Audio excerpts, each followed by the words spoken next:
The United States proved once again that we have the most powerful, most lethal, most sophisticated, and most fearsome. It's a fearsome military on planet Earth, and it's not even close. I've been saying it for a long time. Nobody can.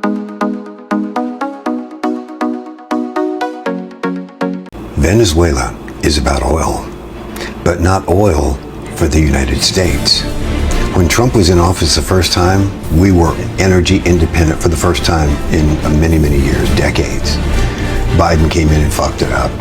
But now we're headed back to being energy independent. We don't need the oil in Venezuela. Now, the oil in Venezuela, they have more reserves than any other country on earth, 303 billion barrels.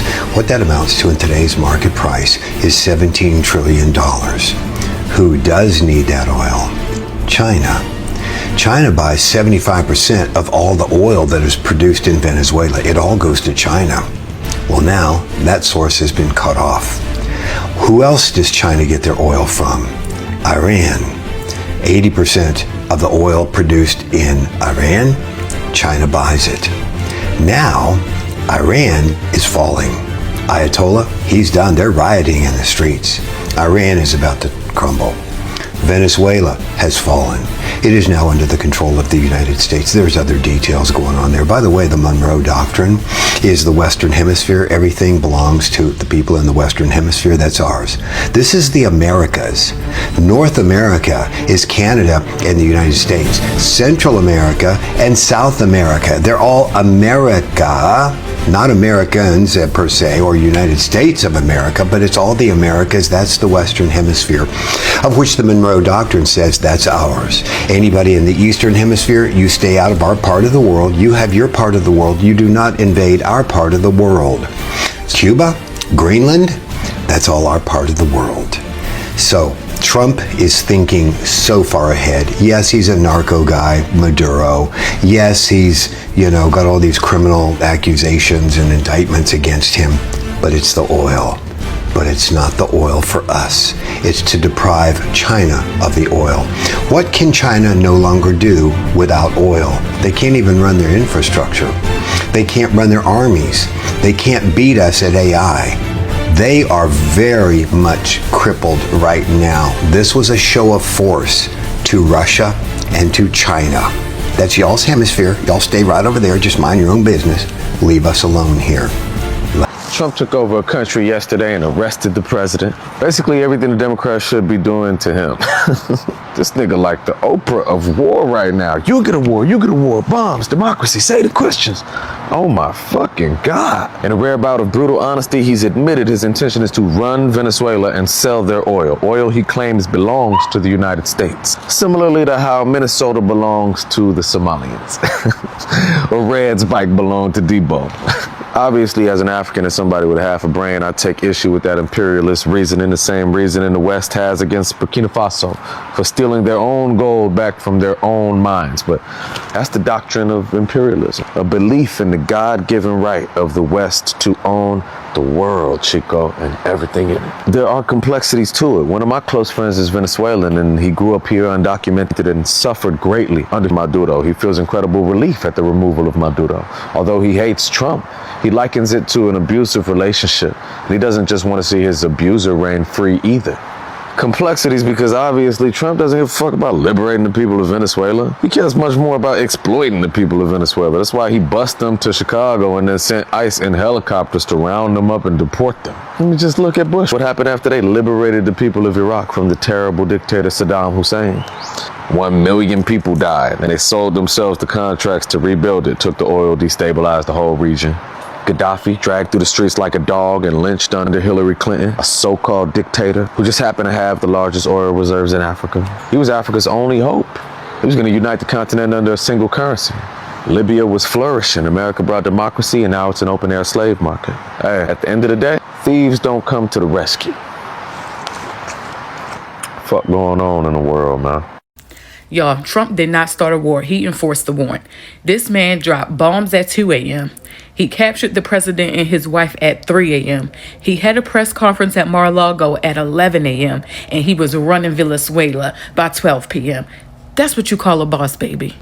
Y'all can say what y'all want, but Donald Trump is really him. If that man do not go down as the greatest president of all times, then something is fucking wrong. That man has officially been in office this month a year, and what he has done in the last year is way more than all of the fucking presidents have done all together. Do you hear me? That man has been standing on business, and he is putting America in a position where we is getting our fucking respect back, and nobody is going to play with us. Now, let me just say this. When I'm wrong, and I am going to admit it. A lot of stuff that Donald Trump do initially, I do not agree with it. Okay, his decisions make me nervous as hell. But once I sit back, take a deep breath, and I trust the process, and I trust my president like I should, I promise y'all everything always turns out for the best. Venezuela is happy. American is happy. Some people feel like it's for the oil, but as long as the people is happy and the people are good, a win is a win, y'all. That man got so many W's under his belt right now, under this one presidency.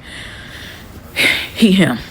Trump has bombed Venezuela and captured Maduro. This is US imperialism at its most naked, and it is a criminal act of aggression. We stand unconditionally with Venezuela against the US. Trump claims that this is about democracy or this is about drugs, but this is a lie. What this is about is US imperialism maintaining their control over the region and its resources. Protests will be called across US embassies all over the world, and these should be mobilized for as much as possible, and a full statement of this by the RCI will be coming out later.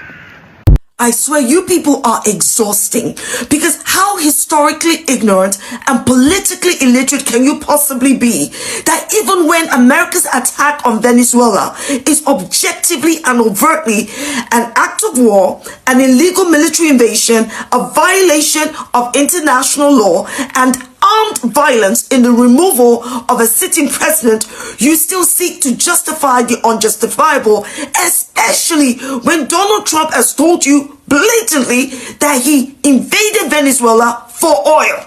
As everyone knows, the oil business in Venezuela has been a bust, a total bust, for a long period of time. None of your business. It's their oil. Almost nothing by comparison to what they could have been pumping. None of your business. What could have taken place. It's not your oil, it's Venezuela's. We're going to have our very large United States oil companies, the biggest anywhere in the world, go in, spend billions of dollars, fix the badly broken infrastructure, the oil infrastructure, and start making money for the country. If you think for 1 second that American companies are going to swoop into Venezuela, spend billions of dollars to fix a problem that doesn't exist and make money for Venezuelans, then you are an unmitigated fool. If you think that this attack on Venezuela was to save Venezuelans from the evil dictator that Maduro is, then you are an unmitigated fool. Heck, if you believe that this was all about drug trafficking charges, then please pray tell. Why would the indictment of Maduro warrant the invasion of Venezuela when the conviction of the Honduras president of drug trafficking did not warrant the invasion of Honduras, but instead got him a freaking pardon? Use the brain cells God gave you. What Trump says next is what it's always been about. We're going to run it essentially until such time as a proper transition can take place. Running the country, America is colonizing Venezuela through corporate dominance by aligning political power, economic leverage with market impact. Welcome to neo-colonization. This is all to access and control resource-rich countries like it did in Iraq. Iraq had the fifth largest proven oil reserves globally with over 145 billion barrels. After the invasion, Western companies like ExxonMobil, BP, and Shell gained access to Iraq's oil fields under contracts that critics argue benefited foreign investors far more than Iraq. And just last month, Trump designated fentanyl as a weapon of mass destruction and accused Venezuela of producing it. But Venezuela doesn't produce fentanyl. This is a war crime. Same Iraq script. Trump should be designated a war crime. 30 million barrels. I can't even, is that a correct number? 30 million barrels. You hear that, Peter? Of oil was given to us by Venezuela.